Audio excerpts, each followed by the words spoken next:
There's a lot of things that really get under my skin when it comes to the Dragon Ball fandom on the internet. And I'm not speaking about necessarily my audience, because I know the vast majority of people who are subscribed to this channel are kind of understanding of what I'm trying to do here and are pretty damn smart. And I'm very happy to have that audience subscribed here to Geekdom 101. That's most of them. I can't say all of them, though, because not all of them interact and not all of them leave comments, so I don't know what's really out there. There's no way to really gauge it.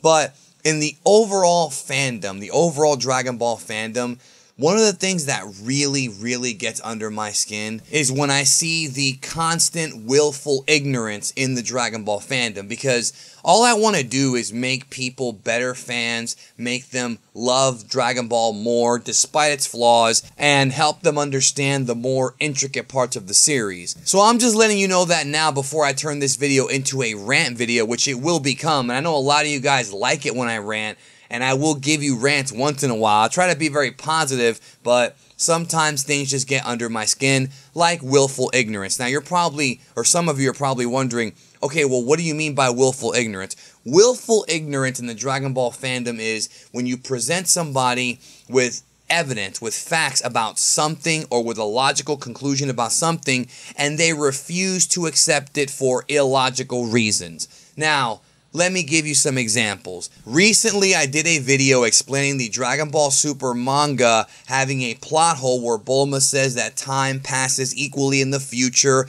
and in the present. And I thoroughly explained in the video that it doesn't correlate to the original established time travel rules in Dragon Ball Z, because when Trunks went back to the future the first time, he waited at the very most a year or so and then went back. He did not wait 3 years, and this is actually explicitly stated in the Dragon Ball manga. It's not just Bulma saying, oh, it takes 8 months to charge Time Machine. There's actually a panel, which I have in the comment section of that video, that explains pretty much what I've been saying. But rather than just accept it, rather than just understand, they have to fight with you.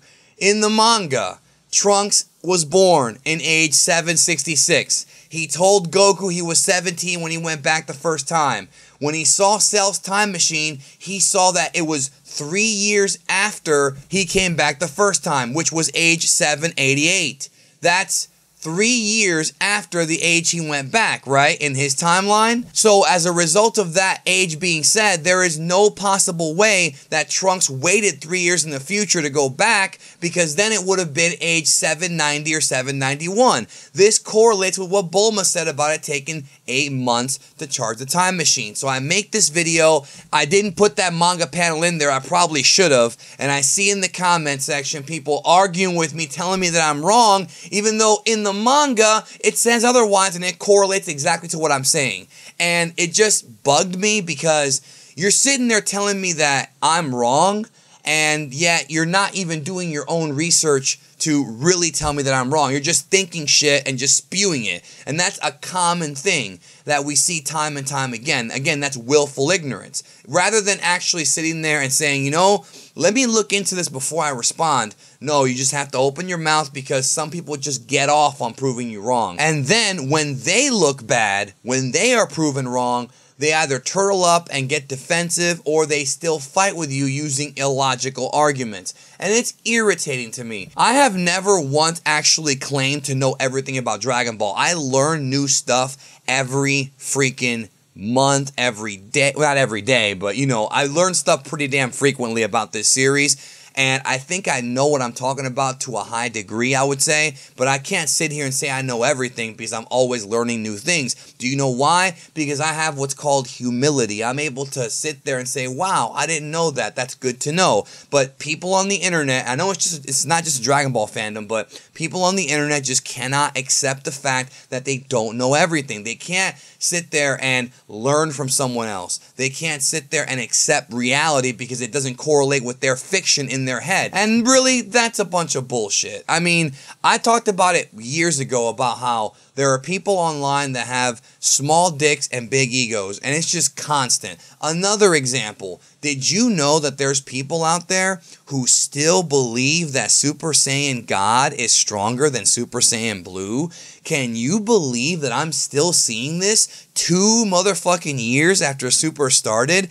Can you believe that even though the overwhelming evidence in the series that Super Saiyan Blue is stronger is completely ignored because some jackoff made a meme stacked 6 feet high with bullshit and people bought it and regurgitate it because they don't have time to go look it up for themselves or do any kind of homework, even though in the series it's explicitly stated that Super Saiyan Blue is a power beyond God by the narrator. The narrator is not going to lie to you. And that's just one example. But it doesn't matter what the series tells you. It doesn't matter what people like myself tell you, or Herms, or Kanzenshu, or people who are extremely well versed in Dragon Ball knowledge. Because in your mind, things have to be the way you want it because your penis is really fucking tiny and you can't accept the fact that you're wrong. Just accept the fact that you're wrong. That's all I ask. Accept it. Say, you know what? I was wrong. Now I learned more. I'm a better fan. And most people are actually like that. But it seems like in the Dragon Ball fandom, the ones that are ignorant and the ones that show willful ignorance are extremely vocal. And it's just kind of irritating. Then you've got the people who are still saying that Toriyama changed Gohan from being the main character because he got death threats from the fans, which is a bullshit fucking story that started in the 90s. People still believe that. Then you've got people saying that Mr. Popo is Blue and Kai when that was only in the Toonzai version, not the uncut one. People just regurgitate shit without actually trying to watch Kai, reading up on the history of the series, and figuring it out on their own. How come other people can do that and not them? Then the ones that really get under my skin. Let me talk about the ones that really piss me off. Because it's not even about me now. Fuck me. Because this is not something about don't question geekdom. Because I don't care if you question me. But if you're going to question me, you better come with a strong argument. Ask Quinn. Ask Quaman. If you are going to question me about Dragon Ball, I really want to hear your argument. And you better have some evidence. Because otherwise, you're going to come off looking stupid. But also, I don't have time to debate with other people on the internet about this. I just don't have that time. Another one that I love is when they say that, you know, Bruce Faulconer is the reason Dragon Ball Z was popular. That's also a bunch of bullshit, which I've debunked numerous times on this channel. But you've always got new subscribers showing up, not going back and watching the old content, which really they should do. And they ask these questions. And I don't blame people for asking questions, but to make a blanket statement like that is completely incorrect. It's false. So it's not about me. The ones that really get under my skin are the ones that actually have the audacity to question people like Herms and Julian and, you know, Lance, Myster Fusion. This is the one that gets under my skin because one of the issues I had early when I did my channel is that I was pronouncing the word Saiyan as Cyan, okay? Now, I did a whole video about it, and ever since then, I got attacked ruthlessly in the comment section because I say Cyan, but the dub says Saiyan. Well, here's the problem with that. And there's people who actually, again, they have to be mental midgets here, who actually think that I'm this fucking pronunciation fucking obsessive whore, when I'm really not. I was attacked for my pronunciation first, okay? You can't say Cyan, Kuridin, Sufurujin. You can't say Japanese terms Makanko Sapo without some dick-headed fucking dubby calling you a weeb or somebody saying you're wrong. Here's the problem, honey pie. The problem is that people who speak fluent Japanese, we're talking about people like Herms, we're talking about people like Julian from Kanzenshu, they pronounce it Cyan. So who am I going to trust? Who should I trust? A fucking kid on the internet who watched it on Cartoon Network and played Budokai 2 and is pretending to be a fucking expert, or somebody who actually studied abroad and went to Japan? You mean to tell me that some fat, pimply-faced kid from Nebraska knows more Japanese than fucking Julian, who went to Japan and has a Japanese wife and his children are part Japanese? Get your motherfucking head out of your ass, bro. Learn your motherfucking... Some of these people are like struggling to pass fucking algebra class and English class. And you got dudes who are not only fluent in Japanese, their families are now part Japanese, and you're arguing with them? How big must your ego be? And there's people out there who think I have a big ego when I'm just playing pro wrestling heel. I'm just goofing off. But the real me doesn't really have an ego. But there's people out there whose egos are so big that they actually think they know more about Japanese, the Japanese language, than somebody who like speaks it fluently, who's the translator. How the fuck can you question Herm's translations, bro, when he translates everything? Like how? Like you wouldn't even know what the Omni King was. The Omni King is a Herm's name. And he invented that name. It's Zeno, the king of everything. He shortened it to the Omni King. That's what we all call it now. And it's like, how can you really sit there and how can your dick be so small that you have to question people who know more than you? And that goes back to, again, willful ignorance. It's to the point where somebody will say something stupid. You'll send them a Geekdom video, right? A video that I did or Quamman or whoever, somebody who's credible.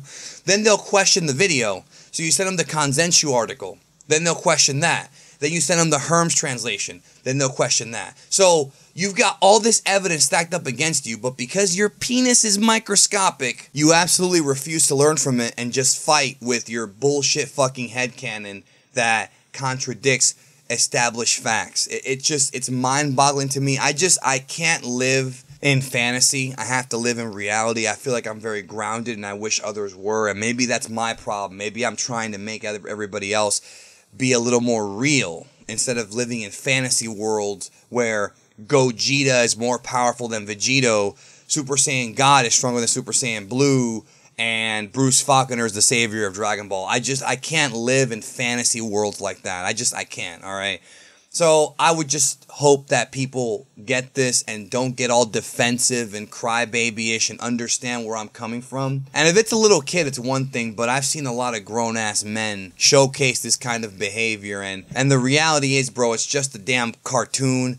And if you're going to have a debate or an argument with somebody else about it, at least know what you're talking about. At least take more than 10 seconds of thought before saying something and do a little homework before you question somebody who is respected or somebody who's making a lot of good points. And sometimes if you bring good points, if you bring really solid evidence, you will change someone's mind. But questioning Herm's Japanese or questioning, stuff that's explicitly said in the series, like, you just look stupid.